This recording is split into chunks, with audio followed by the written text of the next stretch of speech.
जय श्री गणेश। नमस्कार। मैं आचार्य संजय द्विवेदी। मेरे समस्त प्रबुद्ध दर्शकों का मेरे चैनल पर हार्दिक स्वागत है।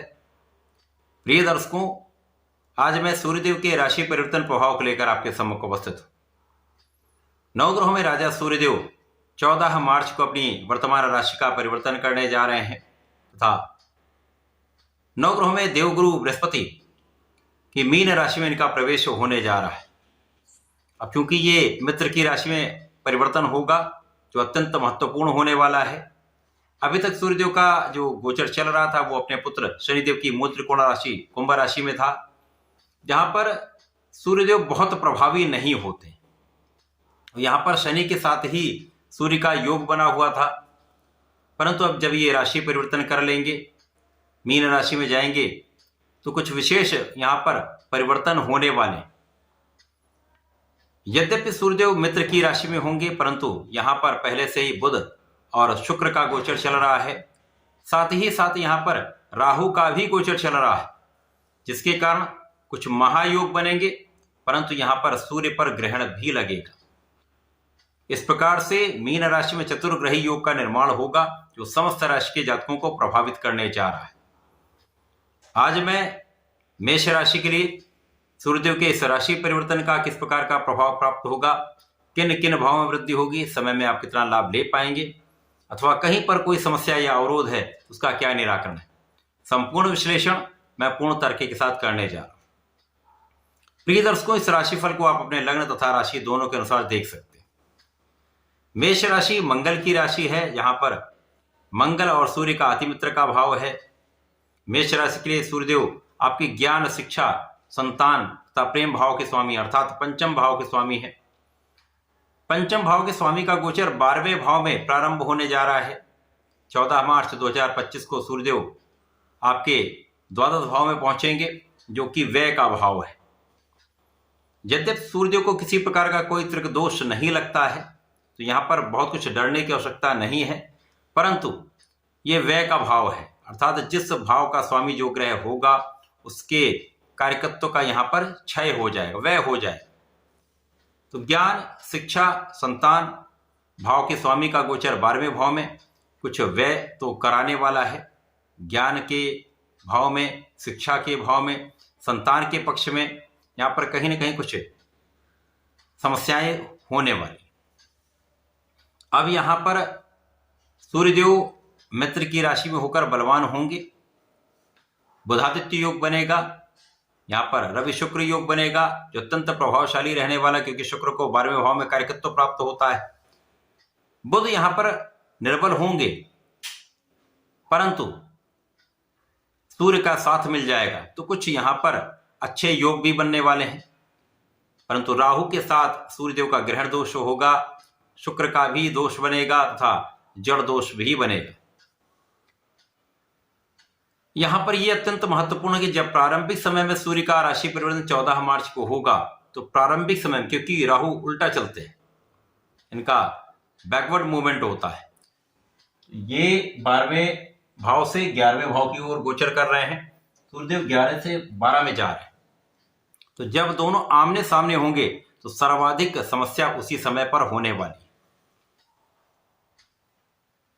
इस पूरे समय में प्रारंभिक जो 14-15 दिन होने वाले हैं वो कहीं ना कहीं यहां पर कुछ समस्याग्रस्त रहने वाले हैं, परंतु उसके बाद का समय कुछ आपको विशेष लाभ भी देने वाला है।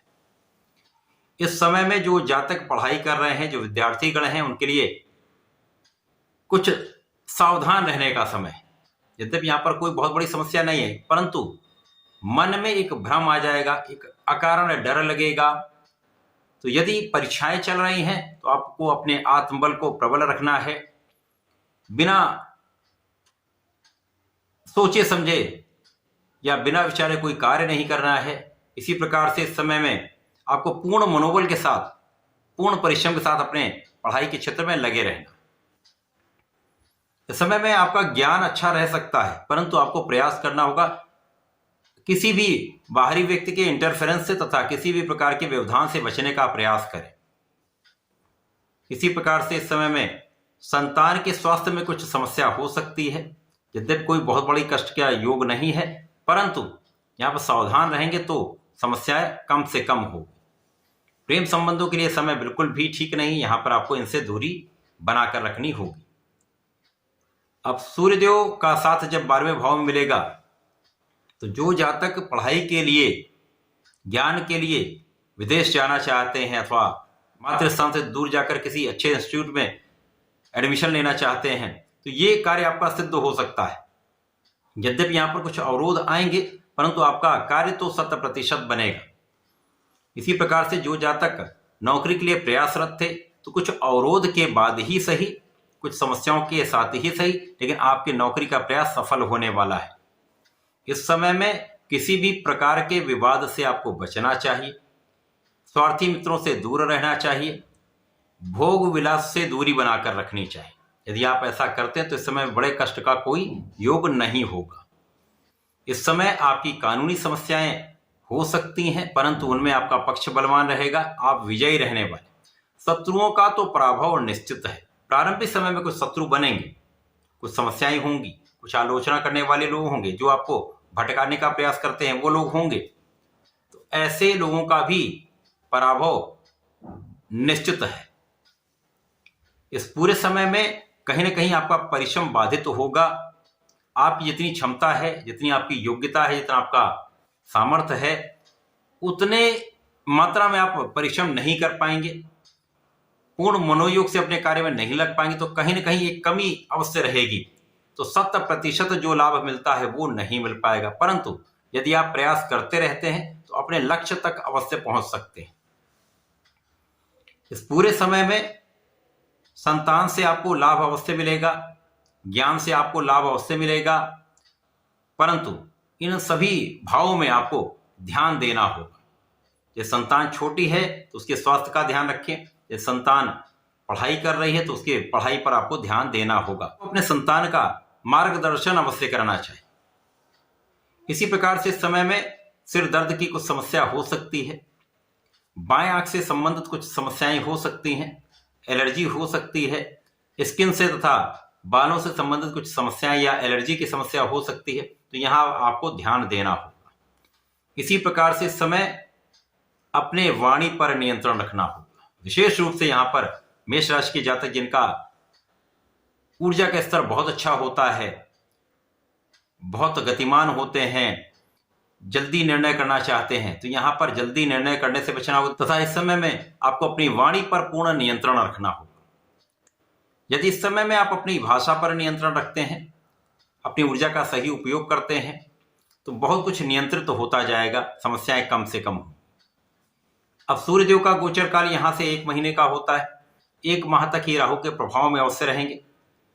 राहु जो प्रत्येक कार्य में यहाँ पर बाधक बनते हैं, 12वें भाव में है, तो कहीं ना कहीं यहाँ पर आपके सुखों का भी उतना उपभोग नहीं करने देते, अनावश्यक शत्रु बनाते हैं, बिना कारण से विवाद होता है, स्वास्थ्य में कुछ उतार चढ़ाव की समस्या यहाँ पर होती है।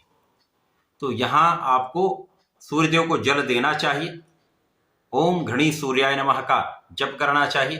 प्रत्येक बुधवार शनिवार को चिड़ियों को दाना आप खिलाते हैं अथवा किसी गाय को आप चारा खिलाते हैं, तो आपके राहु से संबंधित समस्याएं कम हो जाएंगी, राहु का व्यवधान समाप्त होगा, आपको लाभ अवश्य प्राप्त होगा। तो ऐसा करके समय का उपयोग करें, लाभ लें। धन्यवाद, नमस्कार।